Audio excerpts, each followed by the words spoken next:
വിശുദ്ധ മർക്കോസ് എഴുതിയ സുവിശേഷം 3-ാം അധ്യായം 1 മുതലുള്ള തിരുവചനങ്ങൾ. യേശു വീണ്ടും സിനഗോഗിൽ പ്രവേശിച്ചു. കൈ ശോഷിച്ച ഒരാൾ അവിടെ ഉണ്ടായിരുന്നു.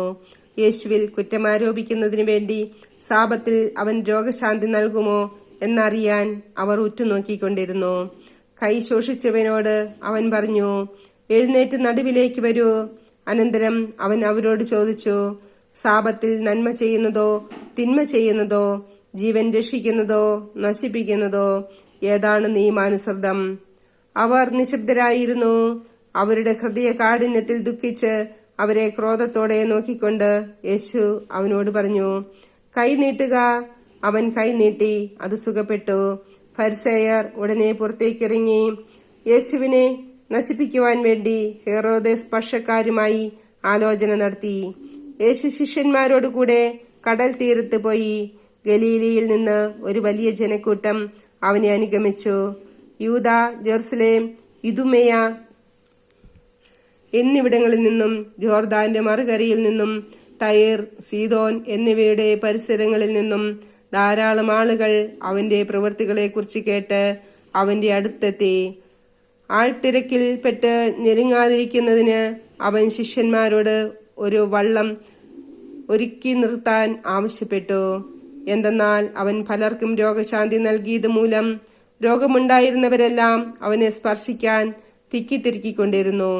അശുദ്ധാത്മാക്കൾ അവനെ കണ്ടപ്പോൾ അവന്റെ മുമ്പിൽ വീണ്, നീ ദൈവപുത്രനാണ് എന്ന് വിളിച്ചു പറഞ്ഞു. തന്നെ വെളിപ്പെടുത്തരുതെന്ന് അവൻ അവയ്ക്ക് കർശനമായ താക്കീത് നൽകി.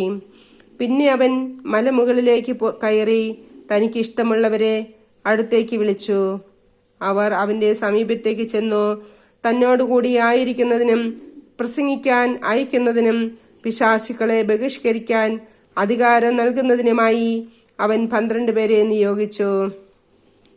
അവർ പത്രോസ് എന്ന് അവൻ പേര് നൽകിയ ശിമിയോൻ, ഇടിമുഴക്കത്തിന്റെ പുത്രന്മാർ എന്നർത്ഥമുള്ള ബൊവനെഗൈസ് എന്ന് പേര് നൽകിയ സബദി പുത്രന്മാരായ യാക്കോബും സഹോദരൻ യോഹന്നാനും, അന്ത്രയോസ്, പീലിപ്പോസ്, ബർത്തലോമിയ, മത്തായി, തോമസ്, ഹെൽപ്പിയുടെ പുത്രൻ യാക്കോബ്, തദേവൂസ്, കാനാൻകാരനായ ശിമിയോൻ, യേശുവിനെ ഒറ്റിക്കൊടുത്ത യൂദാസ്കറിയാത്ത.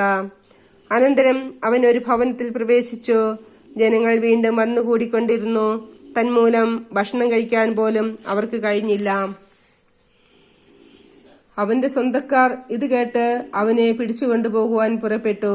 കാരണം അവന് സുബോധം നഷ്ടപ്പെട്ടിരിക്കുന്നുവെന്ന് അവർ കേട്ടിരുന്നു. ജെറുസലേമിൽ നിന്ന് വന്ന നിയമജ്ഞർ പറഞ്ഞു, ഇവനെ ബെൽസെബൂൽ ആവേശിച്ചിരിക്കുന്നു. പിശാചുക്കളുടെ തലവനെ കൊണ്ടാണ് അവൻ പിശാചുക്കളെ പുറത്താക്കുന്നത്. അവൻ അവരെ അടുത്ത് വിളിച്ച് ഉപമകൾ വഴി അവരോട് പറഞ്ഞു, സാത്താനെ എങ്ങനെയാണ് സാത്താനെ പുറത്താക്കാൻ കഴിയുക?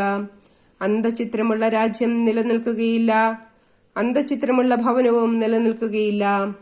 സാത്താൻ തനിക്ക് തന്നെ എതിരായി തലയുയർത്തുകയും ഭിന്നിക്കുകയും ചെയ്താൽ അവന് നിലനിൽക്കുക സാധ്യമല്ല. അത് അവന്റെ അവസാനമായിരിക്കും. ശക്തനായ ഒരുവന്റെ ഭവനത്തിൽ പ്രവേശിച്ച് വസ്തുക്കൾ കവർച്ച ചെയ്യണമെങ്കിൽ ആദ്യമേ അവനെ ബന്ധിക്കണം. അതിനുശേഷമേ കവർച്ച നടത്താൻ കഴിയൂ. സത്യമായി ഞാൻ നിങ്ങളോട് പറയുന്നു, മനുഷ്യമക്കളുടെ എല്ലാ പാപങ്ങളും അവർ പറയുന്ന ദൂഷണങ്ങളും ക്ഷമിക്കപ്പെടും. എന്നാൽ പരിശുദ്ധാത്മാവിനെതിരായി ദൂഷണം പറയുന്നവന് ഒരു കാലവും പാപത്തിൽ നിന്ന് മോചനമില്ല. അവൻ നിത്യപാപത്തിന് ഉത്തരവാദിയാകും. അവൻ ഇങ്ങനെ പറഞ്ഞത് തനിക്ക് അശുദ്ധാത്മാവുണ്ട് എന്നവർ പറഞ്ഞതിനാലാണ്. അവന്റെ അമ്മയും സഹോദരന്മാരും വന്ന് പുറത്തു നിന്നുകൊണ്ട് അവനെ വിളിക്കാൻ ആളയച്ചു. ജനക്കൂട്ടം അവന് ചുറ്റും ഇരിക്കുകയായിരുന്നു. അവർ പറഞ്ഞു, നിന്റെ അമ്മയും സഹോദരന്മാരും സഹോദരിമാരും നിന്നെ കാണാൻ പുറത്തു നിൽക്കുന്നു. അവൻ ചോദിച്ചു, ആരാണ് എന്റെ അമ്മയും സഹോദരങ്ങളും? ചുറ്റും ഇരിക്കുന്നവരെ നോക്കിക്കൊണ്ട് അവൻ പറഞ്ഞു, ഇതാ എന്റെ അമ്മയും എന്റെ സഹോദരങ്ങളും. ദൈവത്തിന്റെ ഹിതം നിർവഹിക്കുന്നവനാരോ അവനാണ് എന്റെ സഹോദരനും സഹോദരിയും അമ്മയും.